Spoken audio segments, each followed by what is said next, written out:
FDI into Southeast Asia has doubled in the past decade, with Singapore being the main destination. And the growth in the near term for this is expected to continue because we're seeing all the region's consumers market grow in size and in affluence. So I think there was some estimate, I think I saw some estimates, I believe from Bank of America, that FDI flows to Southeast Asia grew more than 100 billion. Singapore, I believe, in 2022 from like 100 billion in 2010. And we are seeing this increases both in terms of just money, family offices that are coming here as well, increase in investors that want to have a foot in Southeast Asia as well. So for tech, for Chinese tech, not everyone, but lots and lots of companies at different sizes are setting up a Singapore entity and are making Singapore their kind of window into the world. Hi, folks. Welcome back to On Call with Insignia, where we go on call with leaders innovating the future Southeast Asia's internet and digital economy, or as we like to call it, ASEANnovation. I'm your host, Paulo. And in this episode, it's actually quite a unique episode for us here in the show because it'll be the first time that we're actually having a journalist on the podcast to share their insights. I think it's going to be an interesting perspective to hear about, especially since they have that, I would say, like maybe bird's eye view or third person perspective when it comes to the ecosystem. So really interested to hear her thoughts on some of the trends and themes that she has covered herself over recent months in Southeast Asia and Asia Pacific region. So we have none other than Fanny Potkin. So she's the Asia Technology Correspondent at Reuters. So Fanny, thanks so much for coming on the show. Thank you for having me. All right. Yeah. Let's just get right into it. I think since you're very much covering all these like big major headlines, which we'll touch on separately, individually over the course of this conversation. But I just wanted to ask,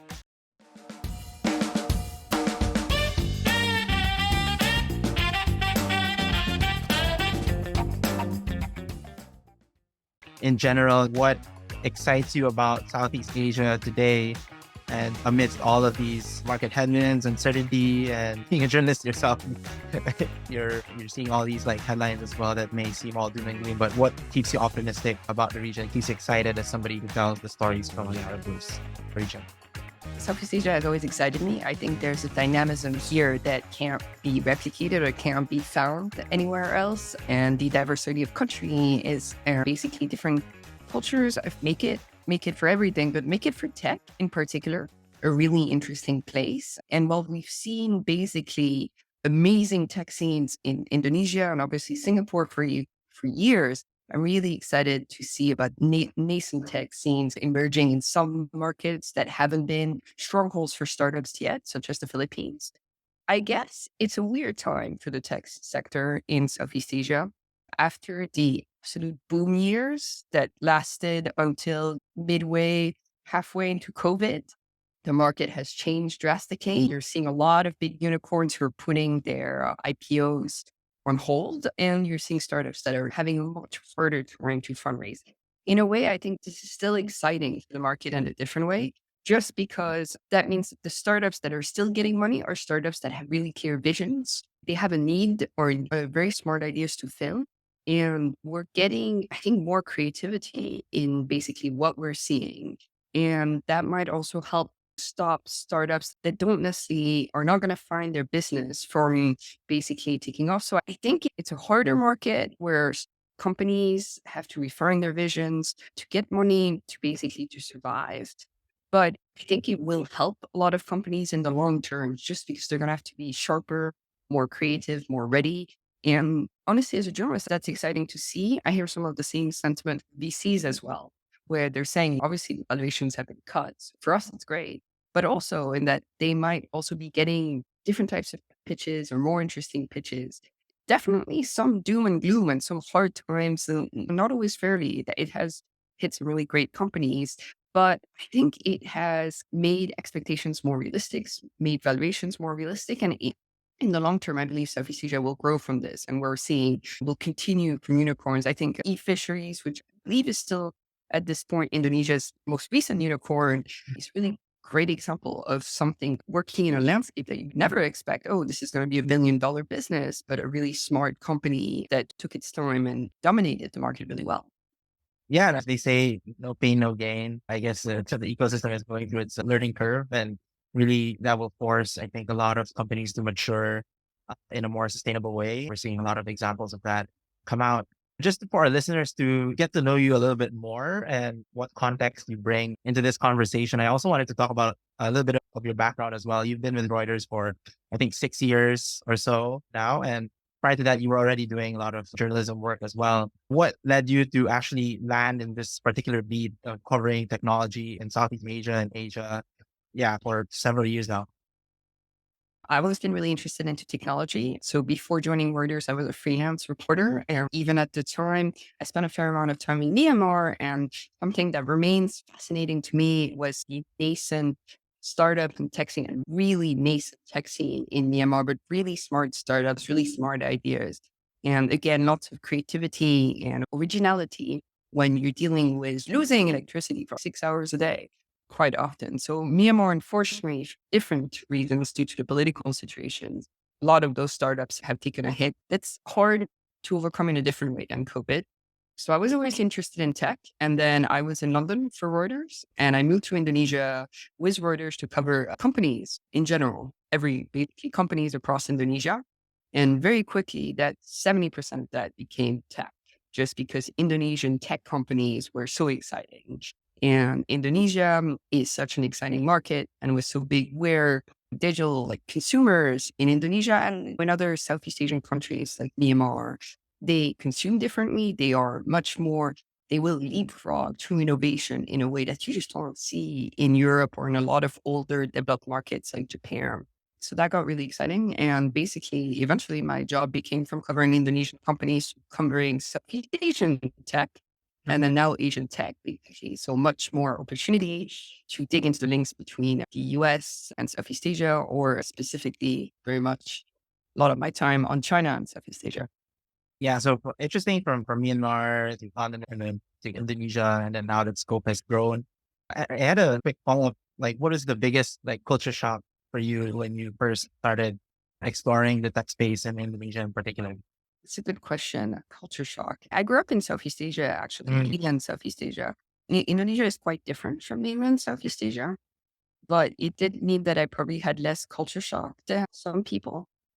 I guess I didn't fully appreciate until I moved to Indonesia its diversity of languages and its logistical challenges. Because Indonesia, amazing startups, but honestly, they're all in Java, and many of them really serve Java. And the Indonesia is this big, massive market, and Java itself is the jewel of that. But there hasn't, for even a lot of Indonesian companies, there's still this challenge. It's still tremendously expensive to get their products, to get what they're selling outside of Java. And I think I had underrated that, just how logistically complicated. I believe Indonesia is, numbers differ between 12,000 islands to 17,000 islands. Just the logistical challenges of Indonesia really just blew my mind. And I'm actually very curious to see on how startups basically continue to innovate in that space. Yeah, we always say that Indonesia is a big market, but underneath that is really all this complexity, as you mentioned, to actually capture that big market. Then even within Java, there's already a lot of opportunity to be had. What are the common challenges, especially in a region like Southeast Asia? We always say different markets, different nuances and all of that. And it applies to founders, investors alike. And I think even to journalists when they're covering these types of stories. What's the most common challenge you face covering stories in the tech industry in this part of the world? So I have a bit of a weird job in that my job will be covering basically primarily unicorns or some big companies. Then I'll be covering big US and Chinese tech companies in the region, or making moves, basically, whether it's Shein or Netflix or Meta. And then the other part of my job is covering cybersecurity. And then the last part will be internet regulation. So for me, what I do is I'll be breaking stories on all those beats. And in terms of the companies we'll cover, it might be streaming, it might be just different startups, or it might be semiconductors or AI. So there's a big learning curve to try to understand those different topics.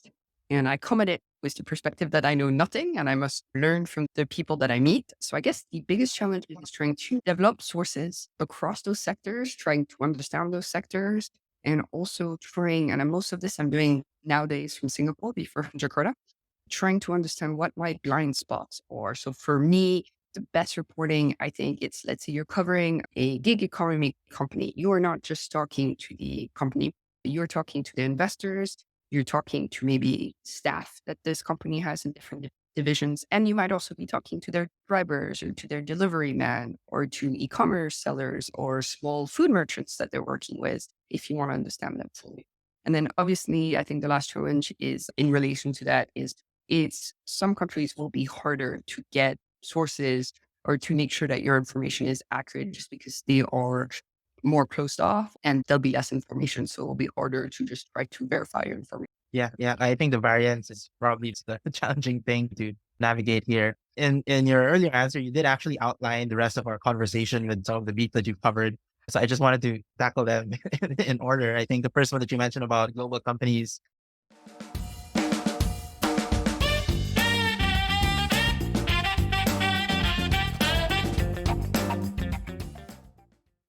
and their moves here in this part of the world. And I think, of interest is a lot of these like companies like CMS, which cover Netflix. And I think there are many other examples of these companies that have been moving their HQs, R&D, engineering to countries like Singapore, Vietnam, Indonesia.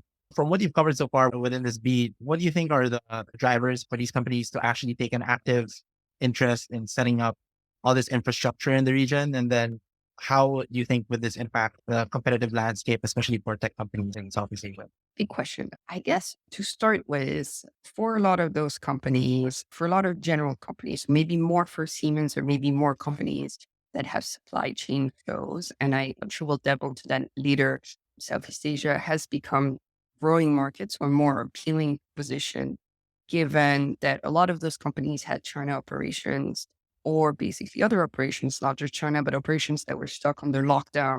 So for companies that have factories, we're definitely seeing the need to diversify their supply chain, to increase their resilience and to diversify their supply chain. And FDI into Southeast Asia has doubled in the past decade, with Singapore being the main destination. And the growth in the near term for this is expected to continue because we're seeing all the region's consumers market grow in size and in affluence and as businesses, with also this context of geopolitical fragmentation. So I think there was some estimate, I think I saw some estimates, I believe from Bank of America, that FDI flows to Southeast Asia grew more than 200 billion. Singapore, I think believe in 2022 from like 100 billion in 2010. So Southeast Asia right now, something around like 11% of the world's FDI, according to some economists, not everybody agrees. So in terms of the competitive landscape and the capital flows in the region, it's definitely coming. And we are seeing this increases both in terms of just of money, family offices that are coming here as well, increase in investors that definitely want to have a foot in Southeast Asia as well. And then in terms of global companies, Singapore, given the fact that Hong Kong is in a very different political context than before, and Tokyo is very Japan focused, not as English speaking as Singapore. Generally in APAC, there's very few other places that you can go for your headquarters that are as convincing a proposition as Singapore. And we've definitely seen this in social media. And I think we're seeing this more and more. So for tech, for Chinese tech, not everyone, but lots and lots of companies at different sizes are setting up a Singapore entity and are making Singapore their kind of window into the world. For Southeast Asia, I think in terms of, I think earlier you mentioned engineering and R&D, that proposition is a bit more complex because Southeast Asia does lack the amount of engineers that basically are in R&D. It can't quite offer the same value proposition that China does or India does outside of Vietnam. But Vietnam is obviously still a small country compared to India or China. So I think some moves in there, it's going to make Southeast Asia more competitive. And I think we're going to see more and more of this coming to Singapore, more capital flows, but also more competition because homegrown startup might be competing against now rivals who've done the same thing in China or in India and other markets. So more competition for the funds as well. I think that something that England has been saying a lot to like founders in general has been the competitive landscape, even as a Southeast Asian company, even before you think about going global or whatsoever, the stage is already global in itself because there are so many of these companies that have started to set up in Singapore and the rest of the region. And yeah, just that interest is raising the bar and raising expectations for the kinds of companies that are being built. And I think like across, obviously, thanks for tackling that, that huge question. But I think within that supply chain diversification, which you've seen even before the pandemic, like central to that has been, I would say, like the semiconductor industry.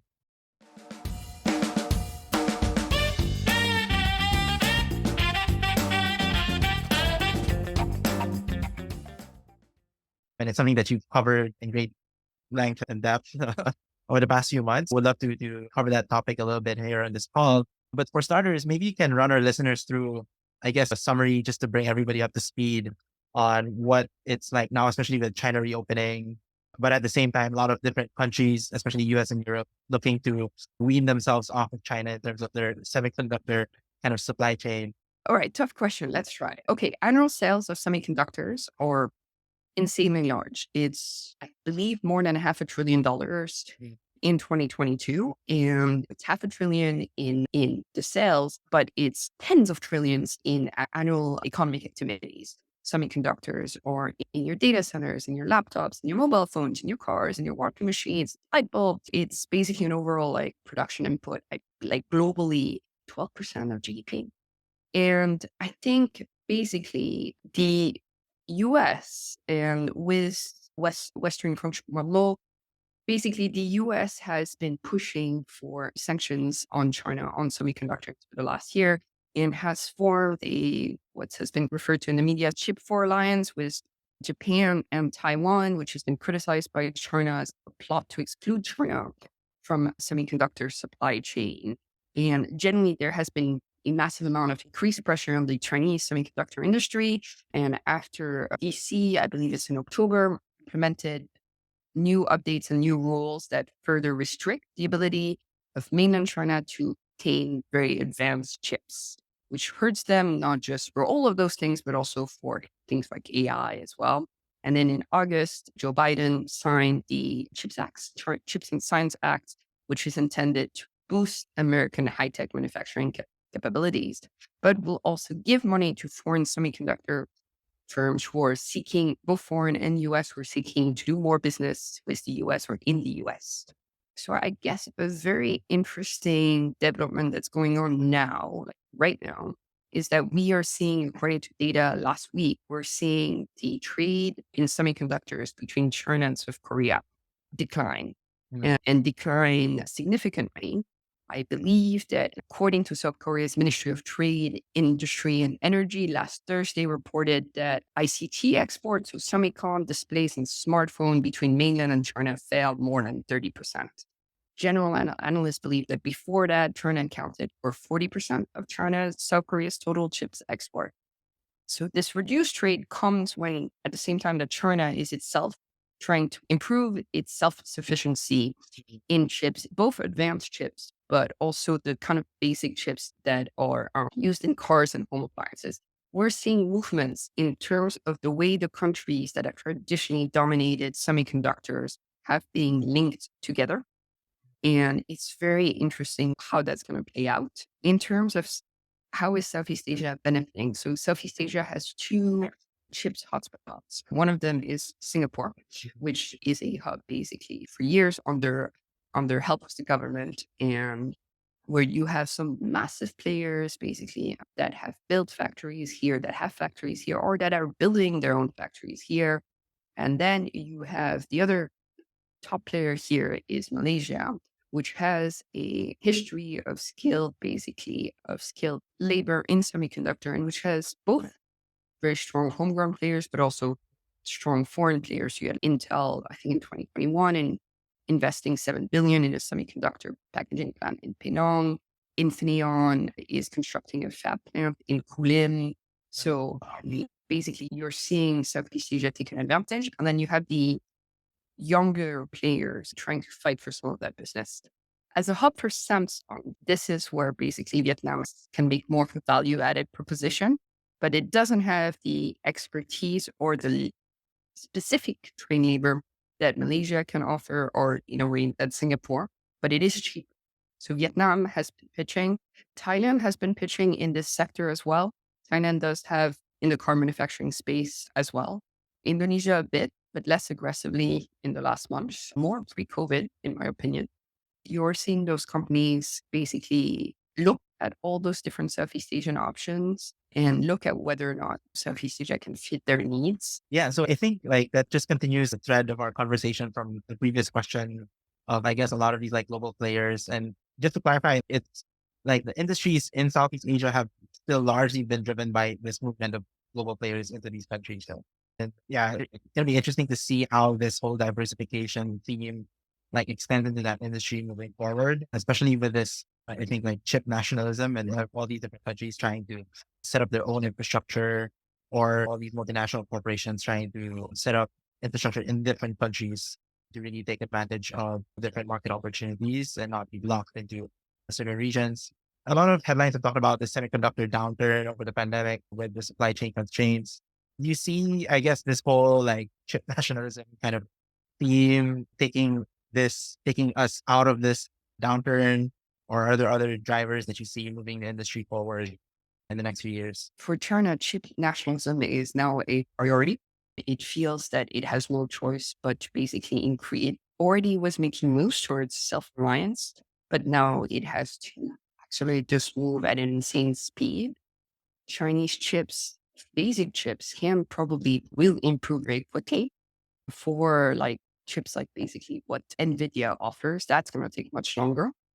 But chip nationalism is definitely going on. In terms of for other countries, it's a harder case. It's more, let's say, if you're Malaysia, I had a Malaysian semiconductor sector and expert basically put it this way to me, someone who is an exec from one of the companies who said, "Look, we feel that we're being forced to choose between the US and China. We can't just be Malaysian chips by ourselves." And he was saying right now, their company is doing their best to avoid picking a side. And Southeast Asia, just geographically, is going to want to avoid picking a side. So going back to the downturn is basically a mix of a confluence of factors. We have increasing inflation. We have geopolitical unrest, not just the US-China tension, but also Ukraine is having an effect on this, for according to some analysts. And then we have generally and very importantly, like lingering effects of the pandemic. And all those different factors have increased macroeconomic certainty and decreased consumer spending. So even regardless of the US-China tensions, household spending on PCs, tablets is decreased, right? Because you don't know how inflation is going to look. We're all like seeing in different countries costs rising. So as a result, the demand for the semiconductors that powered those chips have declined as well. So that's created headwinds for the semiconductor industry that will impact basically chip nationalism as well. So generally weaker industry growth. But simultaneously, and which makes this kind of a very hard question to assess completely in a very definitive way, to cars, basically. Cars make some chips or cars or a hotspot.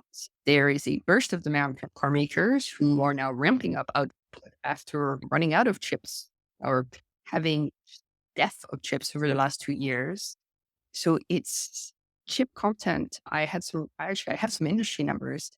Okay. Like chip content in cars has grown over 10 times across the automotive industry because car makers keep adding services to cars. In the past, like a car needed maybe 300 USD worth of chip content. Now it's going to need on average 3,000 USDs Wow. worth of chip 10 content. times more. Yeah. Yeah, 10 times more. And for a luxurious car, you take like a BMW, we're talking 5,000 USD worth of chip content.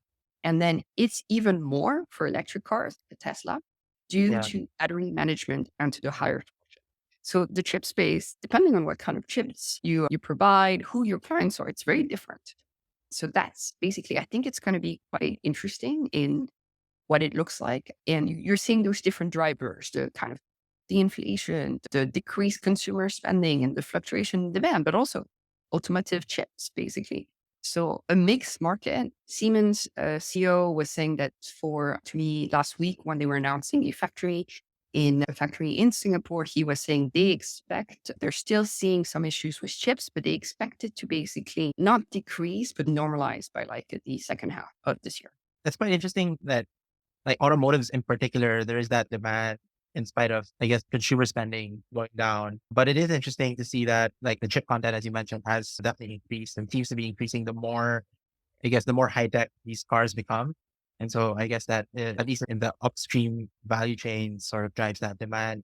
And I also wanted to get into how I want to talk about the chip value chain in particular. And we're seeing a lot of, like NVIDIA, for example, a lot of headlines of how their company performance has been really going through the roof and all that, given all these higher demand for chips and all that. So how do you see like the value chain for chips from the chips themselves all the way to like the end products sort of evolving moving forward? And like where do you think are some of the opportunities for like smaller players, like startups, for example, to really bring new value or innovate in this space? Have you like had any conversations along those lines? This is a hard question because obviously semiconductor chips, if you're a startup and you want to innovate in that space, it takes a massive amount of money. Mm, So it takes basically, there is definitely an opportunity. I think there is, and you're seeing some startups doing really well. The most interesting at the startup level, I think a lot of the most interesting stuff is coming from China because mm, China is making such a push for self-reliance. right. But now that it's quite different, for, let's say if you take the China and then this impacts Southeast Asia, because I think you're seeing a lot of those startups who are doing the international entities here and then in China, but like startups in China, let's say if you're in the semiconductor startups and you need space, you need testing grounds. If you're going towards manufacturing, you're going to need factories. So you're seeing deals that compared to the past are happening in renminbi and are involving the government, the Chinese government for China. So that in terms of APAC semiconductor, that's a big shift. And something that wasn't necessarily the case even a couple of years ago, where that you were a semiconductor startup, but you are a VC looking to invest with a semiconductor startup. You are necessarily, doing a round with the Chinese government or having to deal with the Chinese government, and you aren't necessarily doing it in renminbi. Now, all of those things are for almost all of the cases I've heard in China, the reality. Southeast Asia, I think the Singapore is pushing really hard to help in different ways the chip sector and to push new talent. I think A Star is doing a lot of work to basically grow and make working in chips much more appealing for the next generation. Malaysia is also doing some work in that sector. I'm not seeing as much, and this is my own ignorance. If you're on this call, please call me. Semiconductor startups in Southeast Asia that are, let's say, Southeast Asian operations only. I believe there is some, but it tends to be more kind of big local champions or big companies that are working with the government to grow the talent sphere on More that. established players. Something that is definitely happening is so Singapore is seeing, I think, Chinese semiconductor talent, some of them are going back to China or creating their own startups, but others, for some fields, feel, according to especially younger researchers, they feel a bit lost. They feel like, look, we can go to the US, and some of them are still aiming to go to the US if they're in stuff like IC design, which is currently most competitive in America. But our career in the US at US firms as Chinese, there's going to be a glass ceiling on what we can do and what we can achieve. We don't necessarily want to go back to China because we don't believe that China is necessarily as advanced in the field or in the sector in what we're doing. So they end up basically looking to Singapore. That will, I think, benefit Singapore and is benefiting Singapore, both for corporations and I think increasingly will benefit Singapore for startups. And you are seeing very good like some very good budding projects that are being led by younger trainees, PhD students. But that is impacting this as well. There isn't for any sector, whether it's semiconductor or the like, there's no drastic black and white. China is not written off, whether it's semiconductor, whether it's other sectors, for other sectors, while the pandemic is pushing companies like Siemens to want to diversify, China still remains a place where they want to increase their operations or they want to still have operations. It's hard to say. You're seeing a big move in Japan as well, which is moving more, which is putting billions. It's an own industry and it's in its own champion. So it's hard to say just yet what's going to happen. We're seeing some moves that are impacting, but there's no black and white answer just yet. And the big current that people in the semiconductor industry keep raising to me is we don't know what's coming next from the US, whether there will be more sanctions, whether companies that are still doing business with China that are getting, so you can get permission if you want to sell equipment or chips, the exemptions from the US government, whether that's going to stop, which was happening for some Malaysian companies. So there's a lot of questions and a lot of concerns on what the future of the semiconductor industry is going to look like. Yeah, no, I think, it's really that mixed bag. I think is the best word for that. Because on the one hand, you have all these, I guess that with nationalism comes both a lot of more restriction, a lot more barriers, combined with the uncertainty of the current global market. But at the same time, because of this nationalism as well, you have a lot of infrastructure building, a lot of spending going into the sector, promoting a lot of like more local champions, so to speak, which actually would also grow the industry in a way, right? So it's, yeah, I don't know what else to call it, but a mixed bag. It's really interesting to follow. And I think, the more stories to write. Looking forward to seeing what you're going to cover in this sector in particular. Our conversation with Fanny continues in next week's episode, where we talk about AI regulation in Southeast Asia, advice for founders on engaging with media, among other topics. Follow us or subscribe wherever you're watching or listening to this call so you get notified on the next one, and I'll catch you there.